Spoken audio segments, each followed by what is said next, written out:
కూడా ఏం పెట్టాడు దేవుడు? పుటం పెట్టాడు. పుటం పెట్టబడుతున్నాం మనం. ఏం చేయాలి మరి? ఇశ్రాయేలు వలె మొరపెట్టాలి. మొరపెడితే ఏం జరుగుతుంది? అద్భుతాలు జరుగుతాయి. ఎట్లాంటి అద్భుతాలు? ఇశ్రాయేలు అనుకుంటారా ఫరో ఎదుట ఇన్ని అద్భుతాలు జరుగుతాయని అనుకుంటారా? చెప్పండి. దీని నుంచి బయటపడితే చాలరా నాయన అనుకున్నారు. కానీ దేవుడే సన్నాబన్నకు బయటకు రానిలే. బంగారముతో వాళ్ళు బయటకు వచ్చినారు. పక్కన వాళ్ళని వీళ్ళని అడిగి తెచ్చుకున్నారంట. అన్నీ తెచ్చుకున్నారు. దేవుడు ఆశీర్వదించినారు. వీళ్ళు నాటని తోటల్లోకి, వీళ్ళు కట్టని ఇండ్లలోకి వచ్చి కనాను దేశంలో నివాసం ఉండేలా ఆశీర్వదించారు. రాత్రి జ్ఞాపకం చేస్తున్నాను. ఈ సమయంలో దేవుడు మన జీవితంలో అట్టి గొప్ప కార్యాలు చేయాలంటే మనం చేయాల్సింది ఏంటంటే, నేను దేవునికి ఇష్టంగా బ్రతకాలి. ఇంకా ఏదో లోపం ఉన్నందుకు విమతిస్తాను. సరే కానీ ప్రభు, కానీ నమ్మకం ఇదే అనుకోవాలి తప్ప నాకే రావాలన్నా ప్రభు ఏందినైనా అనే మాట తలంపు కూడా రాని. మళ్ళీ చెప్తున్నా, నాకే రావాలన్నా అనే తలంపు కూడా రావద్దు. వచ్చిందనుకో, ప్రభా ఇది వచ్చింది నాయన, నేను నీకు ఇష్టంగా ఉన్నాను కాబట్టి ఇది నాకు వచ్చింది, నీకు వందనాలని చెప్పండి. లేదు ఇంకా నాలో ఏదో లోపం ఉంది, దాన్ని తొలగించడానికి నువ్వు రప్పించినావు, నీకు వందనాలని చెప్పండి. అంతే, పోతుంది. దేవుని నామానికి మహిమ కలుగుగాక. కాబట్టి ఈ రాత్రి మన దేవుడు ఎవరు? అద్భుతాలు చేసేవారు. అంశం క్లుప్తంగా పెట్టుకోండి. అద్భుతాలు చేసేది అంశం పేరు. అద్భుతాలు చేసే దేవుడు. ఆ అద్భుతాలు చేయడంలో విమోచన ఉంది. ఐగుప్తు దేశంలో ఏం చేశాడు? విమోచించాడు. నేడు కూడా చాలా కార్యాలు చేయడానికి సిద్ధంగా ఉన్నాడు. దేవుడి వాక్యాలు దీవించి మన హృదయంలో నాటి ఫలింపచేయును గాక. దేవుడు ఇశ్రాయేలు పట్ల చేసిన గొప్ప కార్యములను మనకు మొరపెట్టే మనందరి పట్ల చేయును గాక. ఆయన కృప మనకి ఇచ్చును గాక. ప్రార్థన చేసుకుందాం.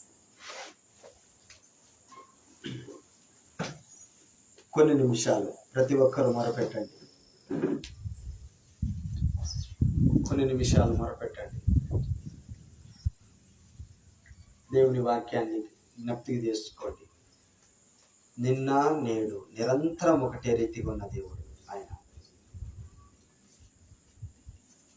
ఐగుప్తు దేశంలోకి వెళ్ళిన ఇశ్రాయేలు యోసేపు గురించి తెలియని కొత్త రాజు పరిపాలన చేస్తున్న సమయంలో బానిసలైపోయారు.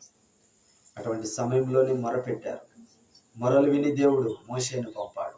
కొన్ని ఏళ్ళు పట్టింది. 430 సంవత్సరాల బానిస బ్రతుకు తర్వాత దేవుడు 10 రకాలైన అద్భుతాలు చేసి ఐగుప్తు యొక్క దేవతను జయించి తన ప్రజలకు విడుదల విమోచన కలుగజేశాడు. అదే దేవుడే నేడు నీ దేవుడై ఉన్నాడు. ఆయనే ప్రభువైన యేసుక్రీస్తు. ఆయనే యెహోవా అయి ఉన్నాడు. ఆయనే పరిశుద్ధాత్ముడై ఉన్నాడు. నీ పట్ల కార్యం చేయడానికి సిద్ధంగా ఉన్నాడు. నీ మనవిని ఆలకిస్తూ ఉంటున్నాడు. దేవుడు నీ జీవితంలో గొప్ప కార్యములు చేయడానికి సిద్ధంగా ఉన్నాడు. ఒకవేళ శ్రమ మీద శ్రమ కలుగుతా ఉందా, నీ జీవితంలో బాధ మీద బాధ తగులుతా ఉందా, ఆర్థిక ఇబ్బంది మీద ఆర్థిక ఇబ్బంది కలుగుతుందా, అనారోగ్యం మీద అనారోగ్యం, అపజయం మీద అపజయం, బాధ మీద బాధ కలుగుతా ఉందా, కృంగిపోవద్దు. మొరపెట్టు. ఇది మొరపెట్టే సమయం. రానున్న దినాల్లో దేవుని యొక్క అద్భుత కార్యమును చూడబోతున్నావు. ఇది దేవుని వాక్కు. ఇశ్రాయేలు ప్రజలు మొరపెట్టే కాలం అయిపోయిన తర్వాత మోషే ద్వారా దేవుడు బలమైన అద్భుత కార్యాలు చేసి ఐగుప్తు దేవతలన్నింటినీ ఓడింపజేసి తన ప్రజలైన వారికి విడుదలనిచ్చినాడు. అదే దేవుడే నేడు నీకును సహాయం చేయడానికి చేయి చాపి ఉన్నాడు. నిరీక్షణతో ప్రార్థన చేయి. విశ్వాసముతో అడుగు. హృదయ కన్నీటితో ఆయన పాదాల దగ్గర మొరపెట్టు. నీ హృదయం ఎరిగిన వాడు ఆయన. నువ్వు ఏ సిచ్యువేషన్లో గుండా వెళ్తున్నావో ఆయనకు తెలుసు. సహాయం చేస్తాడు. నిరీక్షణ ఉంచు. కన్నీటితో మొరపెట్టు. అసాధ్యమంటూ యెహోవాకు లేదు ఏది. ఆయనకు సమస్తమును సాధ్యం. యెహోవా అద్భుతాలు చేసే దేవుడు. ఆయన యేసుగా ఈ లోకములో ఉన్నప్పుడు బలమైన అనేకమైన అద్భుతాలు చేశాడు. ఇది కాదనుకున్నవి జరిగించాడు. బెతస్తా కొనేటి యొద్ద పడి ఉన్నటువంటి ఆ వ్యక్తి కొన్ని ఏళ్లుగా అక్కడ ఉన్నాడు స్వస్థత పొందడానికి. కానీ దేవదూత నీళ్లు కదిలించిన తర్వాత ఎవరో ఒకరు మొదట మునిగి బాగైతున్నారు, తను నిరీక్షించినాడు కానీ లాభం లేదు. యేసు ప్రభు ముట్టాడు, అద్భుతం చేశాడు. 18 ఏళ్ల నుంచి బలహీనపరచు ఆత్మ పట్టిన ఆమెకు క్షణములో స్వస్థతనిచ్చాడు యేసు. ఆయనకు అసాధ్యం ఏది లేదు. నేడు పరిశుద్ధాత్మగా నీ దగ్గర ఉన్నాడు, నీ పక్కలోనే ఉన్నాడు. గ్లోరీ కాలవర్ష ఆత్మదేవుడు కార్యములు చేస్తాడు నీ జీవితంలో. రాత్రి ఈ సమయంలో విశ్వాసంతో మొరపెట్టండి. కొన్ని నిమిషాలు నోరు తెరిచి అడగండి. అన్నావలే ప్రార్థించండి హృదయ వేదనతో. నీ మొర వింటున్నాడు, నీ కన్నీటిని చూస్తున్నాడు. హిజ్కియా కన్నీటిని చూసి క్షణంలోనే ప్రవక్త యొక్క ప్రవచనాన్ని మార్చి 15 సంవత్సరాలు మళ్ళీ అదే ప్రవక్త నోట ఆయుష్ ఇస్తున్నానని పలికించిన అదే గొప్ప దేవుడు తన కార్యము చేయడానికి నీ పట్ల సిద్ధంగా ఉన్నాడు.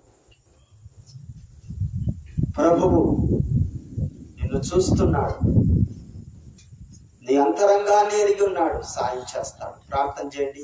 కొన్ని నిమిషాలు మౌనంగా ఉండవద్దు. ఇది ప్రార్థించే సమయం. అద్భుత క్రియలు నీ పట్ల జరగబోతున్నాయి. స్తోత్రం. ప్రభువానికి వందనాలు తండ్రి, దేవానికి వందనాలు నాయన. అందరూ మొరపెట్టండి. ఈ రాత్రి ప్రభువా లేఖనాల్లోంచి నువ్వు నాతో మాతో మాట్లాడుతూ వచ్చిన దేవుడవు తండ్రి. నువ్వు దేవతలకు దేవుడవని, రాజులకు రాజువని, ప్రభులకు ప్రభుడవని, సైన్యములకు అధిపతివని, అద్భుతాలు చేసే దేవుడవని, వేల్పులలో నీ వంటి వారు వేరొకరు లేరని, పరిశుద్ధతను బట్టి మహనీయుడవని, శృతి కీర్తనలను బట్టి పూజనీయుడవని నీకు స్తోత్రం చెల్లిస్తూ నీతో వస్తున్నాం. అయినా మా జీవితాల్లో కూడా ఇశ్రాయేళ్ల పట్ల జరిగించిన రీతిగానే అద్భుతమైన కార్యములు జరిగిస్తావని నమ్ముచున్నాం. నాయందు మాయందు అపనిమ్మక ఏదున్నా తొలగించు, మమ్మల్ని క్షమించమని అడుగుతాం. ప్రభువా నాయనా మా జీవితాల్లో కలుగుతున్న బాధ కలిగించే, నష్టం కలిగించే, రోగము కలిగించే నాయనా ప్రభువా సిచ్యువేషన్లు, ఓటమి కలిగించే సిచ్యువేషన్లు, నాయనా ప్రభ నిందను కలిగించే సిచ్యువేషన్లు, ఆయా సందర్భాల గుండా నాయన మేము వెళ్తూ ఉంటుండగా, నలిగిపోతూ ఉంటుండగా, విరిగిపోతూ ఉంటుండగా, అయ్యో నాకే ఇలా ఎందుకు సంభవిస్తుందని మేము నాయన మా అంతరంగాలలో మేము తలస్తూ ఉంటుండగా నువ్వు నన్ను మమ్మల్ని చూస్తున్నావు, దర్శిస్తున్నావు. ఇదిగో నేనున్నాను, సహాయం చేస్తానని వాగ్దానం చేస్తూ వస్తున్నావు. స్తోత్రం తండ్రి. ఇశ్రాయేలు అట్టి బాధతో కొన్ని ఏళ్ళు మొరపెట్టారు.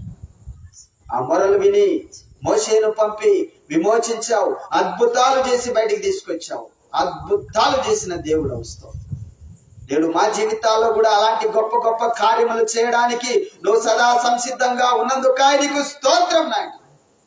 తగిన సమయము నుండి నాయనా నువ్వు నీ కార్యములు చేయబోతున్నావు. స్తోత్రాలు. నీ కార్యములు నువ్వు జరిగించడానికి నిర్ణయించిన సమయం వరకు నా విశ్వాసాన్ని, మా విశ్వాసాన్ని మేము కాపాడుకుంటూ ముందుకు కొనసాగడానికి సాధించు. నీ మీద నిరీక్షణ ఉంచి విశ్వాసంతో కన్నీరు గారుస్తూ మొరపెడుతూ ఇశ్రాయేలు వలె ముందడుగు వేయడానికి సాయించండి ప్రభువా. ఇదిగోనైనా నిరీక్షణను కోల్పోకుండా, విశ్వాసాన్ని కోల్పోకుండా, కన్నీటి ప్రార్థనను కోల్పోకుండా మేము ఉండడానికి సాయించండి. తగిన కాలమందు కార్యము చేస్తావు. కట్టడానికి, నాటడానికి, సంతోషించడానికి, దుఃఖపడడానికి అన్నిటికీ సమయం కలదన్నావు. ఇప్పుడు మేము దుఃఖముతో నిస్సల్లో మొరపెట్టే సమయం, ఆనందగానంతో బట్టలు పోసే సమయం రాబోతున్నది. అవును ప్రభువా, అట్టి మేళ్లను మేము పొందుకొనేదము గాక నీకు స్తోత్రం నాయనా. నువ్వు ప్రార్థనలకు జవాబు ఇవ్వబోతుంటుండగా మా కన్నీటిని నాయనా సంతోష వస్త్రముగా మార్చబోతుంటుండగా అట్టి కార్యములను పొందడానికి నీ ఆత్మధర నాకు మాకు సహాయం దయచేయండి. ఈ రాత్రి ఈ సమయంలో ఎక్కడ చేరవచ్చిన నీ బిడ్డలను దర్శించండి. ఏ అక్కర్లతో వచ్చారో, అవసరంతో వచ్చారో నాకు తెలియకపోవచ్చు. నువ్వు హృదయాలు ఎరిగిన దేవుడు. హృదయాన్ని ఆదరించండి, ధైర్యపరచండి. రాబోయే దినాల్లో నీ జీవితంలో ఒక నూతనమైన గొప్ప కార్యములు జరగబోతున్నాయి, అద్భుతాలు జరగబోతున్నాయి, ఆశ్చర్య కార్యములు జరగబోతున్నాయని తెలియజేయమంటున్నావు. స్తోత్రం నాయన. అట్టి ఆశ్చర్య కార్యములు పొందే కృప మా అందరికీ దయచేయండి. స్తోత్రం. సంఘాన్ని దర్శించండి, క్షేమాభివృద్ధి దయచేయండి, సంఘ అవసరాలు తీర్చండి, ఆరాధన నడిపించండి. సంఘంలో అనుదిన ప్రార్థన ఇక్కడ జరిగిస్తారండి, అద్భుత క్రియలు చేయండి. నాయన నీ బిడ్డలకు వ్యతిరేకమైన సాతాను క్రియలు లయపరచండి. మందిర పనులు నిర్మాణంలో కొనసాగు సహాయం చేయండి. ఈ క్రైస్తవ పాలెంలో ప్రతి కుటుంబాన్ని దీవించండి. దేవా నీకు స్తోత్రం. ప్రతి కుటుంబంలో వ్యసనాలు ఉన్న వారికి విడుదల దయచేయండి. రక్షణ లేని వారికి రక్షణ దయచేయండి. యవన బిడ్డలకు వివాహాలు విషయంలో సాధించండి. సంతానం లేని వారికి సంతానం ఇవ్వండి. ప్రతి కుటుంబంలో సంతోషం ఇవ్వండి, సమాధానం ఇవ్వండి. ఈ క్రైస్తవ పాలన ప్రతి కుటుంబంలో మేలు చేయండి. ప్రత్యేకంగా ఇక్కడికి చేరవచ్చి ఇక్కడ మొరపెట్టుకుంటూ నీ బిడ్డలను దీవించండి. ఈ రోజు రాత్రి నీ వాక్కులోండి నువ్వు మాట్లాడుతున్నావు, ప్రత్యేకంగా జ్ఞాపకం చేస్తున్నావు. నైనా హృదయాలను ఆదరించమని, ఇదిగో నేను నీకు సహాయము చేస్తాను, సమయము రాబోతున్నది, నిరీక్షణ ఉంచు అని తెలియజేయమంటున్నావు. తెలియజేస్తున్నావు. నీ బిడ్డల హృదయాలకు ధైర్యం చేకూర్చు. నైనా నీకు స్తోత్రాలు. ఈ గ్రామ పెద్దలను రక్షింపచే. నైనా క్రైస్తవ సంఘాలను కాపాడు. అనాథలను ఆదరించు. అనారోగ్యాలతో స్వస్థపరచు. నశిస్తున్న వారికి సువార్త అందజేయి. దైవజనులు బలపరిచి వాడుకో. ఆయా చోట్ల క్రైస్తవుల మీద దాడులు జరుగుతూ ఉన్నాయి, మొరపెట్టుకుంటున్నాం. దేవా, మా సహోదరులైన నీ దాసుల మీద జరుగుతున్న దాడుల్లో నీ కృపను దయచేవారు హతసాక్షులుగా శ్రమలు అనుభవిస్తా ఉన్నారు. తండ్రి, నీ కృపలతో వారిని నింపు. విశ్వాసమును గట్టిగా పట్టుకొని నీ కొరకాయ బ్రతికేటటువంటి శక్తిని ఆ సమయంలో దయచే. ఎవరైతే మతోన్మాదులు లేచారో నాయనా, సౌలును పౌలుగా మార్చినట్లు మార్చండి. అక్కడ నీకే స్తోత్రములు చెల్లిస్తుంటున్నాం. నాయనా, నీ కార్యములను జరిగించబోతున్నావు. నీకు అసాధ్యమేది లేదు. స్తోత్రం. ప్రభుత్వాలలో ఈ కార్యములు జరిగించండి. ఇటలీ ప్రాంతంలో నాయనా తండ్రి క్రైస్తవమునే లేకుండా చేయాలని చూసిన రోమ్ పట్టణం అంతయు క్రైస్తవ దేశంగా మార్చబడిన రీతిగా క్రైస్తవ మీద దాడి జరుగుతున్న ఈ దేశంలో కూడా నీ ఆత్మ కార్యములు జరుగును గాక. నాయనా, ప్రజల్లో పరివర్తన వచ్చును గాక. నాయనా, కఠినమైన హృదయాలు, ఫరో లాంటి హృదయాలు బద్దలైపోవును గాక. క్రీస్తు ప్రేమ సువార్త ప్రతి హృదయంలోనికి చొచ్చుకుపోవును గాక. నీకే వందనాలు చెల్లిస్తూ ఈరోజు ప్రార్థన ఆదంతమైన జరిగించారు. ప్రార్థన ముగించుకొని ఇంట్లోకి వెళ్తున్నాను. ఈ సన్నిధి మాతో ఉంచండి.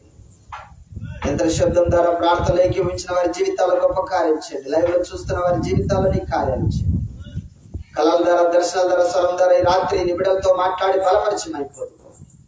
తండ్రి, క్రీస్తు రాకడ ఆలస్యమైతే మళ్ళీ మేము కలిసి ప్రార్థన చేసుకుని వాక్య ధ్యానంలో గడిపే భాగ్యం దయచేయండి. ఈరోజు ప్రార్థన అయిన ఆరంభం ఎంతో శోధనకరంగా, ఆటంకపరంగా ఉన్నప్పటికీ నాయనా మీరు ఇంతవరకు కొనసాగింపజేస్తూ వచ్చారు, నడిపిస్తూ వచ్చారు. దీవెనకరంగా ఉంచినందుకు ఎక్కువకను నీకు స్తోత్రం చెల్లిస్తూ నువ్వు చేసిన ప్రతి మేలును బట్టి వందనం. ఈ దీవెనతో మమ్మల్ని అందరినీ నింపి పంపమని సాక్షులుగా వాడుకో. నీకు అప్పగిస్తూ ఏదైనా అడకమర్చిన అంశాలంటే కార్యం చేయండి. తండ్రికి, కుమారునికి, పరిశుద్ధాత్మనికి మహిమ చేస్తూ యేసయ్య నామమున ప్రార్థించి వేడుకొని పొందున్నాం పరమ తండ్రి. నా ప్రాణమా, నా అంతరంగమున్న సమస్తం ఆయన పరిశుద్ధ నామమును స్తుతించు. నా ప్రాణమా యెహోవాను స్తుతించు. ఆయన చేసిన ఉపకారములు దేనిని మరువకు. ఆమేన్. ఆశీర్వచనాలు చెప్తుండగా ఆమేన్ చెప్పండి. ఆపత్కాలమందు యెహోవా నీకు ఉత్తరమిచ్చును గాక. యాకోబు దేవుని నామము నిన్ను ఉద్ధరించును గాక. పరిశుద్ధ స్థలంలోని దేవుడు నీకు సహాయం చేయను గాక. నీ ప్రార్థనలన్నీ యెహోవా సఫలపరచును గాక. ఆరోగ్యము, సమాధానం దేవుడు నీకు, నీ కుటుంబానికి ఇచ్చును గాక. సంపూర్ణ రక్షణ, ఆనందము, అభివృద్ధి నీ కుటుంబానికి దేవుడు ఇచ్చును గాక. పరమ తండ్రి అయిన దేవుని దీవెన, మన ప్రభువైన యేసుక్రీస్తు కృప, పరిశుద్ధాత్మ దేవుని అన్యోన్య సహవాసం మనకు సకల పరిశుద్ధులకు సదాకాలం తోడై ఉండి నడిపించును గాక. దేవుని స్తోత్రాలు. అందరికీ ప్రభువు నామమున